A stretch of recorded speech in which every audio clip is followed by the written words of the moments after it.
me souviens, nous sommes le 16 septembre 2012. Le public de Longchamp a déjà son favori pour le championnat du monde des pur sang, un cheval japonais du nom d'Orfèvre.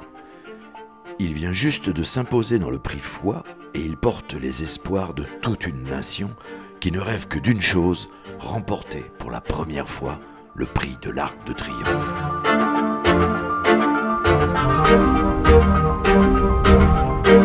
Le Japon et le prix de l'Arc de Triomphe, c'est une histoire d'amour qui finit mal en général. Une sorte de malédiction qui frappe ce pays depuis 1969, l'année de leur première participation. L'entraîneur Yasuo Ikee a vécu ce drame national en 2006. Considéré comme le meilleur cheval nippon de tous les temps, son élève, Deep Impact, a été distancé de la 3e place suite à un contrôle positif. Abasourdi, l'entraîneur se mure dans le silence devant les questions des journalistes. 4 ans plus tard, un jeune Alezan rejoint les box de son fils Yasutoshi Ikee. Il s'appelle Orfèvre, un diamant brut au tempérament de feu. Un sacré caractère qui lui joue des tours en début de carrière. À l'âge de 2 ans, il échoue à 2 reprises avant d'ouvrir son palmarès en mars 2011 dans un groupe 2 disputé sur 1800 mètres, les Spring Stakes. Une victoire qui sonne comme un déclic. Le nouveau samouraï va fendre l'armure.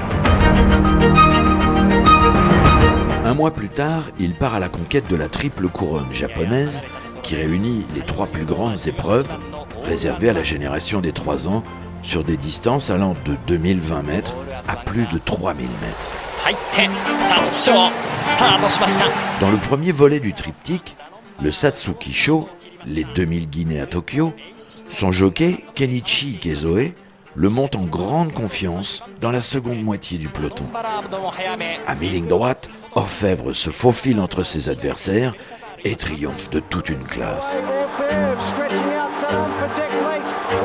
Toujours à Tokyo, mais sur une distance plus longue, il réalise une ligne droite de toute beauté.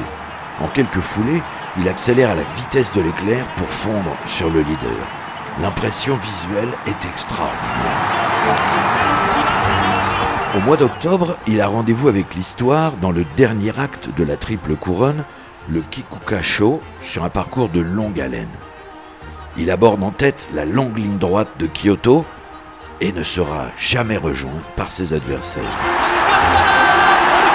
7 ans après Deep Impact, Orfèvre devient le 6e champion depuis 1941, a réalisé l'exploit de remporter les 3 épreuves majeures réservées à sa génération. Sur sa lancée, le meilleur 3 ans japonais bat pour la première fois ses aînés dans l'Arimakinen et clôture son année en beauté.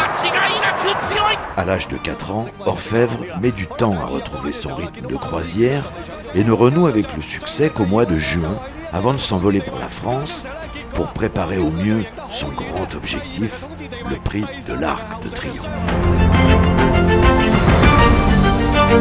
Orfèvre intègre à la fin du mois d'août les box de Satoshi Kobayashi à Chantilly, le temps de prendre ses marques avec son nouvel environnement et surtout son nouveau partenaire, Christophe Soumillon, qui le découvre le matin à l'entraînement avant de participer au prix Foix, un test grandeur nature, 3 semaines avant le jour J.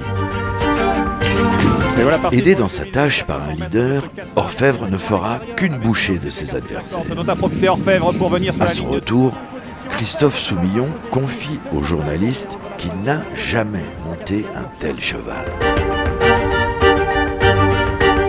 Le 7 octobre, 5000 supporters japonais ont fait le déplacement sur l'hippodrome de Longchamp. Leur idole a le statut de favori face à ses 17 adversaires. Quand les boîtes de départ s'ouvrent, c'est toute une nation qui retient son souffle. Avec son numéro 18 dans les stalles, Christophe Soumillon n'a pas d'autre choix que de laisser passer l'orage en queue de peloton. Au début de la ligne droite, Orfèvre place une accélération foudroyante et prend l'avantage. Il ne lui reste plus que 300 mètres pour écrire sa légende. En l'espace de quelques secondes, Orfèvre biaise sur sa droite et touche la liste.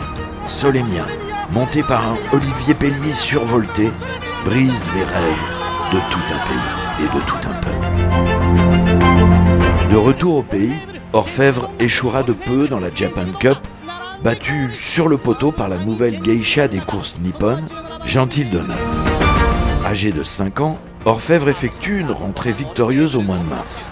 Son entourage n'a qu'une obsession, retourner en France, briser la malédiction. L'Empire du Soleil Levant contre-attaque. Comme l'an passé, sa préparation passe par le prix Foix. Orfèvre conserve son titre sans forcer son talent. Dans le prix de l'Arc de Triomphe, le champion japonais est sur tous les tickets. C'est sa dernière chance de redorer son blason. Ils sont partis pour ce Qatar prix de l'Arc de Triomphe 2013. Christophe Soumillon a placé Orfèvre au milieu du peloton. Dans la fausse ligne droite, il prend le sillage de Trèves.